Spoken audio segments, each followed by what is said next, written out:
भाजपा को हराया जा सकता है। भाजपा सिवाय झूठ बोलने के कोई काम नहीं करती। पिछले 9 साल से इन लोगों ने लोगों को सिर्फ झूठ बोल के, वादे करके, लोगों को सपने दिखा के इन्होंने ये लोग सत्ता हासिल की है। जो मीडिया हाउसेस हैं वो सारे बड़े बड़े उद्योगपतियों ने खरीद लिए हैं और जो भाजपा चाहती है वो उन्हीं के हिसाब से वो चैनलों को दिखाते हैं।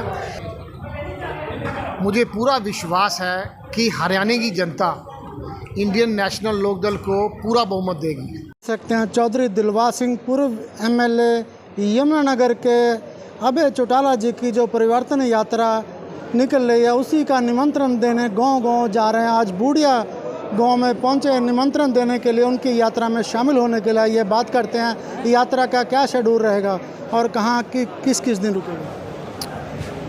सबसे पहले तो आपका धन्यवाद कि आपने हमें अपनी बात कहने का मौका दिया और आपके माध्यम से जनता तक ये संदेश देने का मौका दिया। इसके लिए मैं अपनी तरफ से और अपनी पार्टी की तरफ से आपका धन्यवाद करता हूँ। हमारी ये जो परिवर्तन यात्रा है ये यमुनानगर में 17 तारीख को एंटर करेगी। 17, 18 और 19 ये 3 दिन रहेगी रदौर कॉन्स्टिट्यूंसी में। 20 और 21 रहेगी यमुनानगर कॉन्स्टिट्यूंसी में। 22 और 23 रहेगी जगाधरी कॉन्स्टिट्यूंसी में। 24 और 25 रहेगी सढौरा कॉन्स्टिट्यूंसी में और 26 तारीख को सुबह ये अम्बाला में एंटर करी जाएगी। परिवर्तन यात्रा का मकसद क्या व्यवस्था में परिवर्तन करना है या भाजपा में परिवर्तन करना है? इस परिवर्तन यात्रा का जो मुख्य एक एजेंडा या उसको एक कह सकते हो कि एक प्रोग्राम ये है कि लोगों को बात बताना, समझाना कि आज हमारे देश में, प्रदेश में क्या हालत है। क्योंकि आज जो हमारी इलेक्ट्रॉनिक मीडिया है ये उनका फ़र्ज़ बनता था कि लोगों के सामने सच्चाई लेके आए।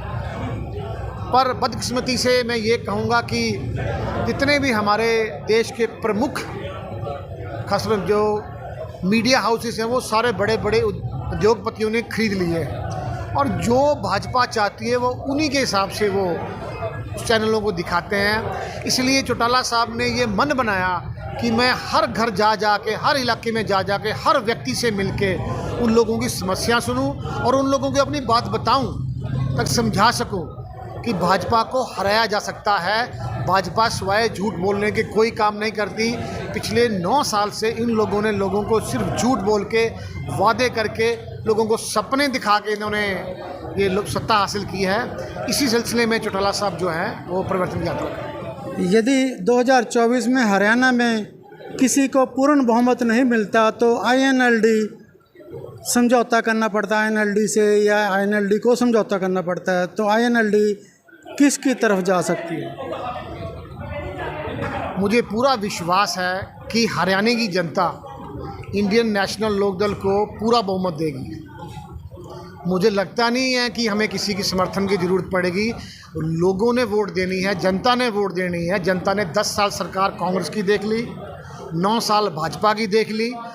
मुझे लगता है कि अब उनको भी समझाने की ज़रूरत नहीं है। उन्होंने सिर्फ 5.5 साल चौटाला साहब की सरकार देखी थी। चौटाला साहब की ये वही सरकार थी जब चौटाला साहब लोगों के घर घर जाके सरकार आपके द्वार प्रोग्राम चला के लोगों के कार्य करते थे। आज तो कोई मुख्यमंत्री को मिल ही नहीं सकता।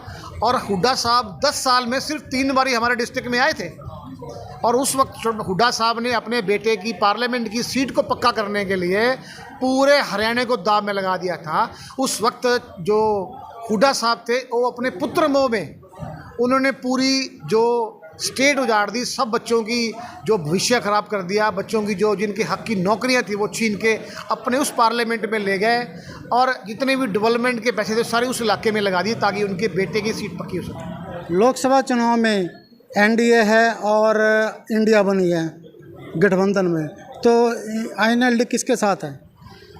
ये तो हमारे जो सुप्रीम लीडर हैं ये वही बता सकते हैं। ये मेरे अधिकार में नहीं है, ना मुझे इसके बारे में कोई नॉलेज है।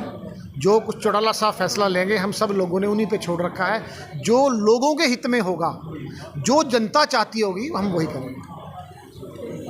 टिकट किस आधार पे बांटोगे? जिस प्रकार से इनेलो के कार्यकर्ता भी मेहनत करते हैं, सभी मेहनत कर रहे हैं और नए नए चेहरे भी सामने आ रहे हैं। बीजेपी से भी कुछ चेहरे आए हैं, इनेलो में शामिल हुए हैं, तो कुछ लोग क्लियर कह रहे हैं कि हमारी टिकट है, क्या कहना चाहेंगे? टिकट किस आधार पे दोगे?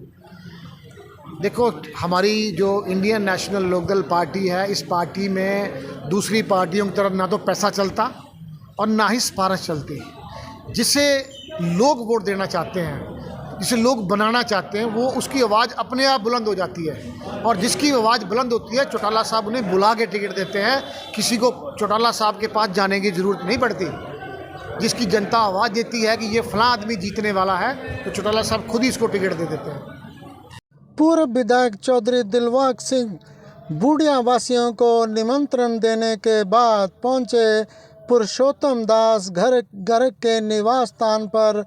उनकी माताजी एक्सपायर हो गई थी, उन्हीं को पुरसा देने के लिए पुरुषोत्तम दास घर के निवास स्थान पर पहुंचे चौधरी दिलबाग सिंह। चलिए आपको लिए चलते हैं पुरुषोत्तम दास घर के निवास स्थान पर किस प्रकार से लोगों से मिलते हुए चौधरी दिलबाग सिंह जाने के लिए तैयार पुरुषोत्तम दास घर के निवास स्थान पर पहुंच चुके हैं। आप देख सकते हैं चौधरी दिलबाग सिंह के पहुंचने पर आप देख सकते हैं दर्जनों की भीड़ यहां पर मौजूद है। जैन धर्मशाला बूढ़िया गांव में किस प्रकार से उनका स्वागत व अभिनंदन भी किया गया, आप देख सकते हैं। उनको सुनने के लिए किस प्रकार से लोग। सिंगला जी, आज क्या कार्यक्रम था यहाँ पे? जाहिर जी, सबसे पहले तो मैं यहाँ पर पहुँचने पर आपका हार्दिक स्वागत करूँगा। आज जो अभय सिंह की पैदल यात्रा है, उसके बारे में दिलबाग सिंह जी यहाँ पर निमंत्रण देने के लिए बूढ़िया वासियों को आए थे और सबको निमंत्रण दिया और सरकार की जो भी हैं गलत नीतियाँ, उनके बारे में अवगत कराया। शुभम जी, क्या कहना चाहेंगे? आज दिलबाग सिंह जी पूर्व विधायक यहाँ पर पहुँचे और परिवर्तन यात्रा के लिए निमंत्रण देने आए। सबसे पहले तो आपका बूढ़िया पहुँचने पर स्वागत है।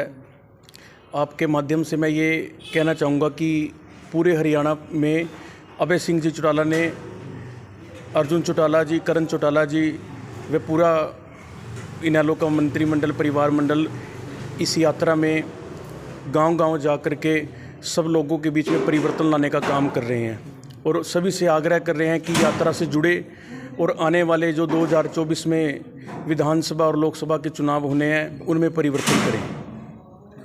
जी, दिलबाग सिंह जी हमारे माननीय विधायक हमारे पास ही यहाँ आए थे और वे इनविटेशन दे के गए हैं सभी लोगों को और हमारे इनेलो कार्यकर्ताओं को। और उन्होंने ये कहा कि अभय सिंह चौटाला जी जब भी अपनी परिवर्तन यात्रा पे गांव बूढ़िया में आएंगे तो हम सभी लोग, सभी शहरवासी बढ़ चढ़ कर भाग लेंगे और उनके साथ कंधे से कंधा मिलाकर हम लोग खड़े हैं।